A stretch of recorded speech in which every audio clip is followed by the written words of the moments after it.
Hello, Bob Reedfellow here, preaching and teaching minister of the Spring Hill Christian Church of rural Okalochnee, Georgia, and welcome to another lesson on Ecclesiology, or Doctrine of the Church. And today we're going to be talking about church polity, in other words, the model that the New Testament church should follow. And we're going to be talking about the Episcopal model, the Presbyterian model, and then the congregational model, and then we're going to talk about voting and how that kind of fits into church polity altogether. So first we want to look about the Episcopal model. The Episcopal model of church government emphasizes the rule of a special class of bishops. An individual body or a body of leaders has authority over a group of churches.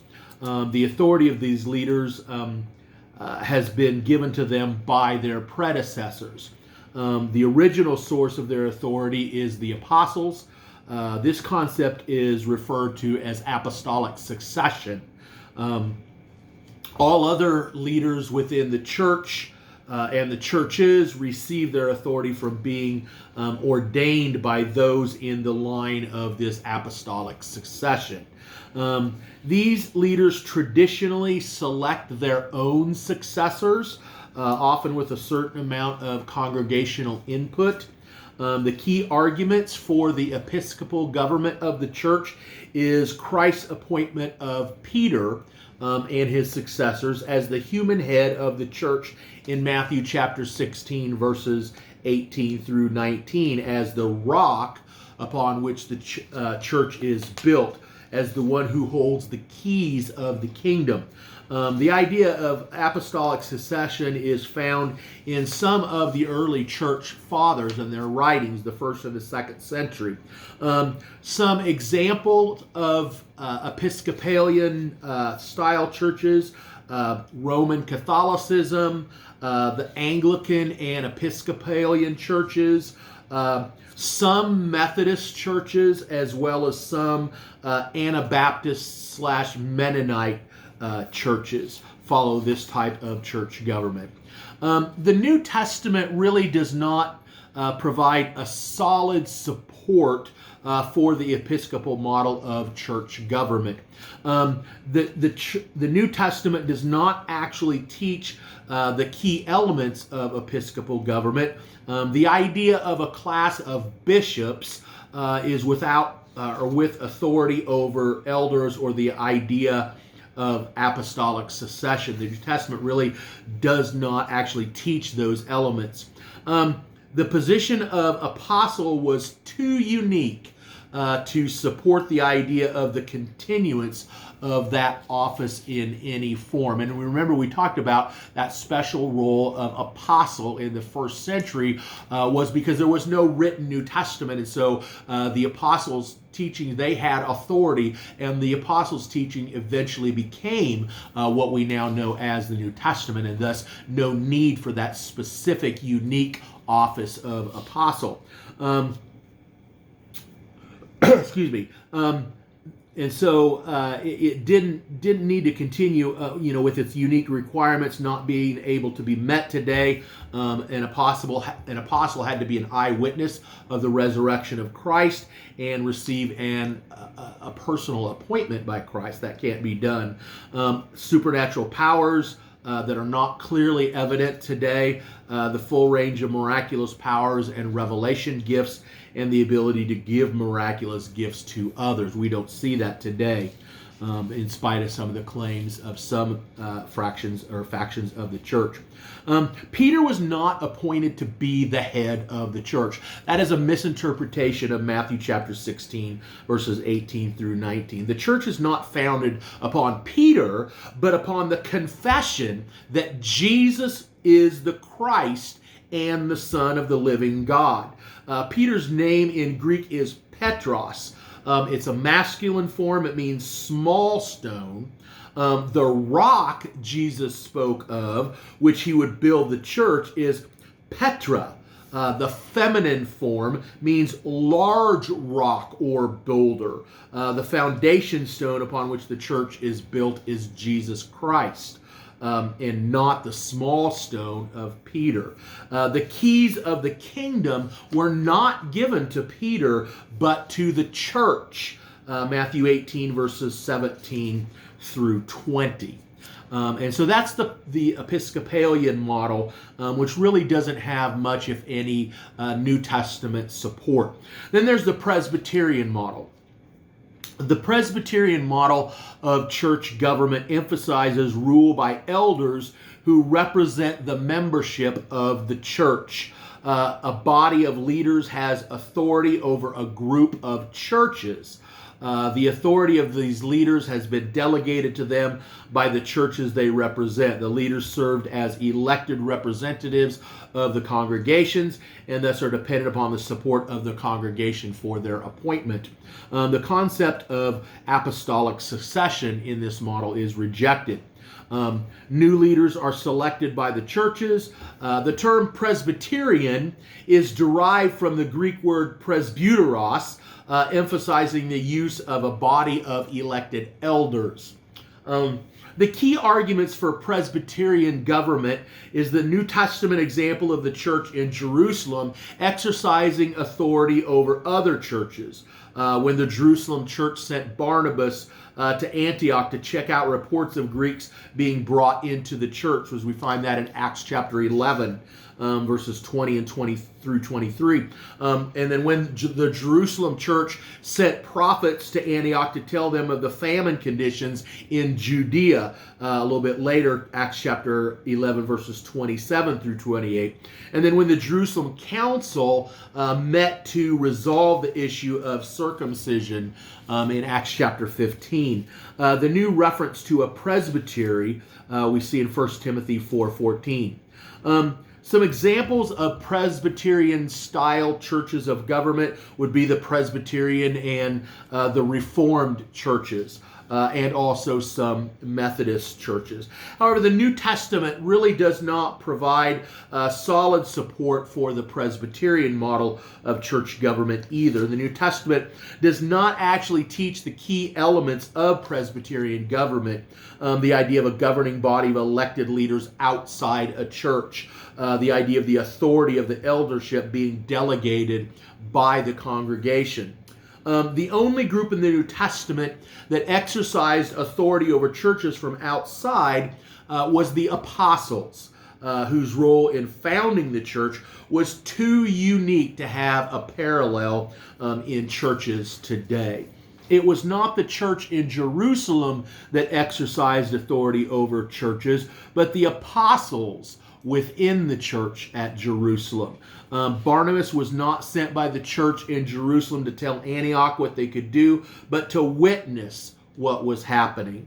The prophets from Jerusalem are not said to have been sent by the church of Jerusalem, and the famine relief collection was not done under orders from the Jerusalem church, but they did so from a unique position that does not lend itself to a modern day parallels.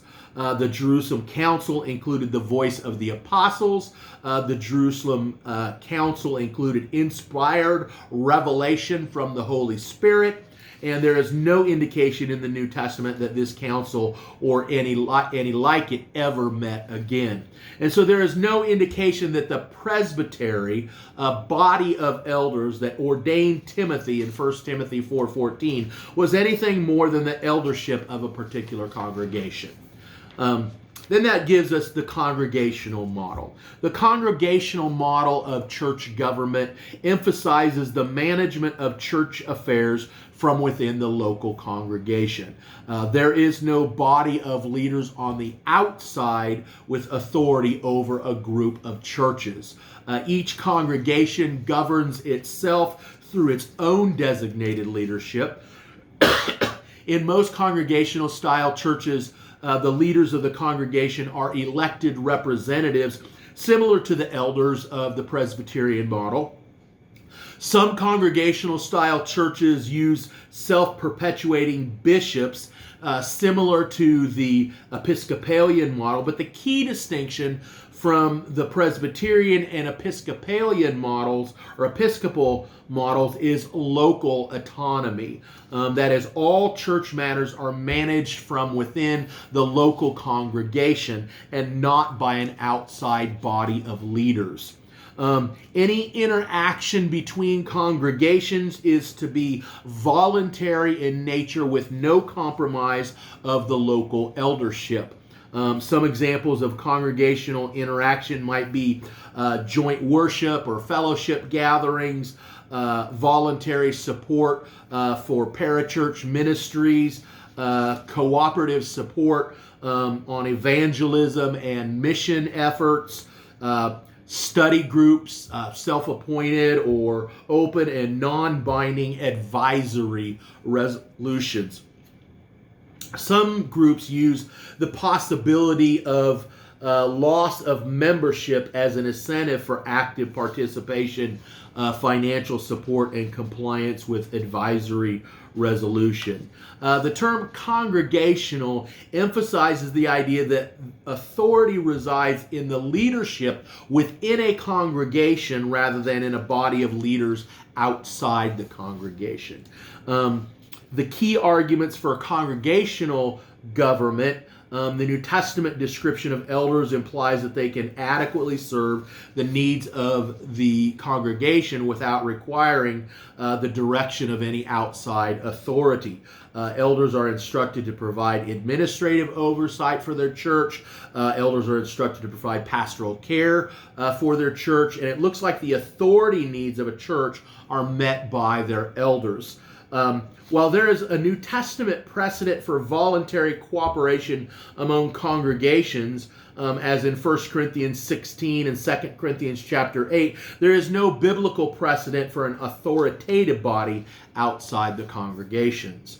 The other forms of government look like they derive more from the political setting in which they are used rather than from a New Testament pattern. The Episcopal model has been popular in countries that use a monarchy succession style of political government, and the Presbyterian model has been popular in countries that use an elective representation style of political government. Some examples of congregational style churches would be our own Christian churches and churches of Christ, the Baptist churches as well. The congregational model seems to come the closest to the New Testament pattern of the church government. The congregational model has the weakness of fostering an independent spirit that sometimes results in limited cooperation among churches.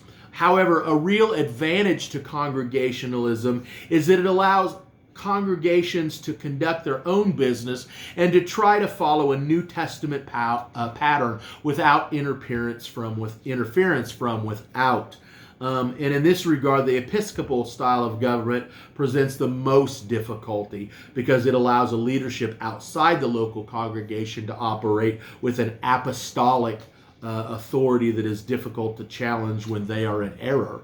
The Presbyterian model does allow churches to replace their representative leaders when the Presbyterian model body outside the local congregation is in an error. But the best way to maintain doctrinal purity and integrity within a local congregation is through a leadership style that resides within the congregation. Now, as far as voting within the church body, each congregation must work up its own reasonable plan for how voting operates within that church. There are no biblical instructions or precedents for such things as the percentage for approval or the form of balloting. Some suggestions for a reasonable plan of voting set a high percentage, high enough that a winning proposition will not have to face a large minority opposition. The inherent weakness in a majority vote, 51%, is that it can leave a significant minority, 49% opinion, to deal with. It's better to have maybe 66 or 75% threshold. Do not set percentages so high that it's difficult to get decisions made, but allow that different types of decisions may require different types of percentages, depending on how strongly the congregation feels towards an issue and how much the congregation is able to make an informed decision on the matter, and how much minority opposition would likely undermine the success of the decision. Encourage a limited use of abstain or abstention for a conflict of interest, for no familiarity with the issue or people in question. Some suggestions for balloting. Secret balloting is generally best for large assemblies because it is less intimidating. Open balloting is generally best for smaller groups, such as the church leadership, especially if you're trying to build a consensus. Decision making by consensus can be appropriate for the elders and for small group meetings.